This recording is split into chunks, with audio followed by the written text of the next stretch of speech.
इनके लबे रंगी की निछावर थी कि जिसने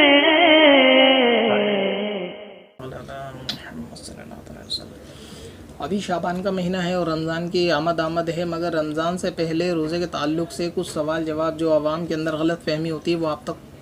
तक पहले ही पहुंचाने की यानी कोशिश की जा रही है। तो बेहतर ये है कि रमज़ान आने तक आप रमज़ान और रोज़े के बारे में इस वीडियो के अंदर कोई कमेंट्स ना करें। मुमकिन है कि आप जो सवाल पूछना चाहते हो रमज़ान के बारे में वो जल्द ही वीडियो की शक्ल में आप तक आ जाए। तो पहले रमज़ान तक आपको इस पूरे शाबान सब्र ही रखना चाहिए, क्या पता आपके सवाल करने से पहले ही आपका जवाब आ जाए। वरना आप चैनल की प्ले लिस्ट में जाकर रमज़ान या रोज़े का फ़ोल्डर देख लें, वहाँ आपको रमज़ान और रोज़े के सारे मसाइल मिल जाएंगे। तो मैं इंशाअल्लाह ताला कोशिश करूँगा कि जितने मसाइल या गलत फहमी आवाम के अंदर मशहूर होती हैं रोज़े के बारे में, मैं उन सबको रमज़ान से पहले ही रिकॉर्ड करके डाल दूँ। बिलफ़र्ज़ अगर कोई ऐसा मसला आपको लगता है कि इस चीज़ का भी बयान कर देना चाहिए तो आप उनको हमें बतौर मशवरा ईमेल कर दें, हम उनको शामिल रिकॉर्डिंग कर लेंगे। और अगर ये वीडियो रमज़ान में देखी जा रही है और रोज़े के ताल्लुक़ से कोई सवाल है तो फिर आप कमेंट में रोज़े का सवाल कर सकते हैं। और अगर ये शाबान है तो अभी आप रोज़े का सवाल ना करें, कोई भी गलत फहमी वाला सवाल रोज़े के ताल्लुक़ से ना करें कि इससे रोज़ा होगा या नहीं होगा, इससे रोज़ा टूटेगा या नहीं टूटेगा, क्योंकि आप तक अभी वीडियो आने का इंतज़ार करें, मुमकिन आपका जवाब आ जाए। बाकी मैंने आपको ईमेल का मशवरा दे दिया। कोई ऐसी बात होगी जो चाहते हैं कि इस चीज़ को भी आप शामिल करना, ये चीज़ रोज़े में लोगों के अंदर मशहूर है, लोग इस बारे में गलत फहमी में रहते हैं या शक शुबा में रहते हैं, तो आप मशवरे के तौर पर हमें ईमेल करें, हम इंशाअल्लाह ताला ज़रूरी समझेंगे और वो सवाल अगर हमने दर्ज नहीं किया होगा तो उसको शामिल कर लेंगे। आज सबसे पहले बात करते हैं सहरी की नीयत के बारे में कि लोगों के अंदर ये वसवसा और शक शुबा रहता है कि रात को अगर कोई शख्स सोया और सुबह उसने सहरी वगैरह कर ली, नमाज़ पढ़ने के बाद वो फिर दोबारा सो गया और वो रोज़े की सहरी की दुआ पढ़ना जो है भूल गया, उसने सहरी की दुआ नहीं पढ़ी, तो यानी बिस्सो में गदिन नवेतो वाली ये शख्स दुआ पढ़ना भूल गया। अब ये सुबह उठता है तो उसके जहन में शक शुबा रहता है कि इसका रोज़ा दुरुस्त हुआ या नहीं हुआ।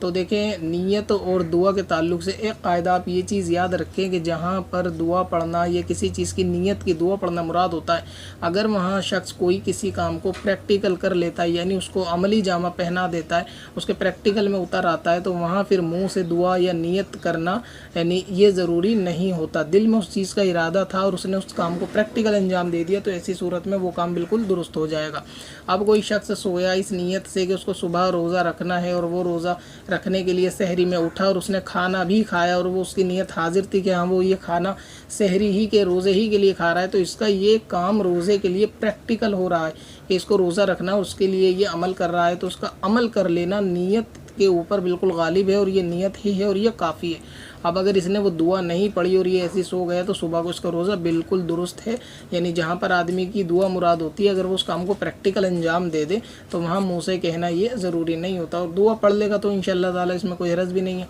बाकी भूल जाएगा तो रोज़ा हो जाएगा। जो गलत फहमी आवाम में है कि अगर वो दुआ नहीं पढ़ी तो शक शुबे में आते हैं कि रोज़ा हुआ या नहीं हुआ, ये कब तक उस दुआ को पढ़ें, तो बाद में फिर उसको पढ़ने की भी कोई ज़रूरत नहीं है। आपने सहरी खाई रोज़े की नीयत से आपके लिए काफ़ी है। अच्छा, इस दुआ के ताल्लुक़ से मैं क़ायदा आपको और बयान करूँ,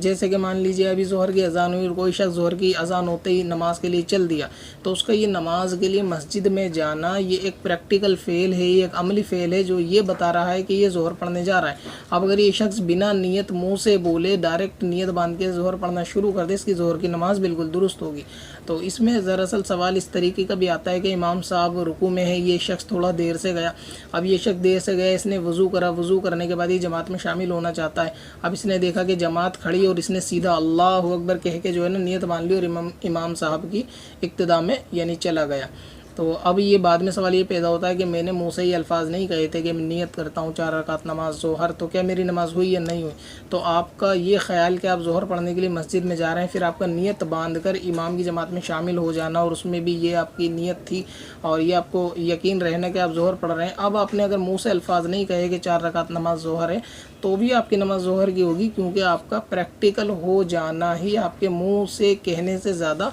यानी मायने रखता है। तो अगर आप प्रैक्टिकली वहाँ पर हो गए, नमाज की नीयत बांध के नमाज में शामिल हो गए तो मुँह से अल्फाज नहीं कहे तो वहाँ भी नमाज दुरुस्त होती है। ठीक इसी तरह ये मसला भी है कि अगर आप सहरी कर रहे हैं तो सहरी करना इस बात की दलालत है, इस बात की गवाही है, इस बात की शहादत है कि आप रोज़ा रखेंगे, जबकि रोज़े की नीयत भी आपके दिल में हो। तो आप रोज़ा रखने की नीयत से उठे, आपने खाना खाया और दुआ नहीं पढ़ी, तो रोज़े में खाना खाना सहरी करना ही इस बात की आपकी अलामत हो गई कि आप रोज़ा रखेंगे तो आपका रोज़ा बिल्कुल दुरुस्त हो गया। इसके अंदर अगर दुआ नहीं पड़ी तो रोज़े के होने ना होने का कोई शक शुबा इंशाअल्लाह ताला आपको नहीं होना चाहिए।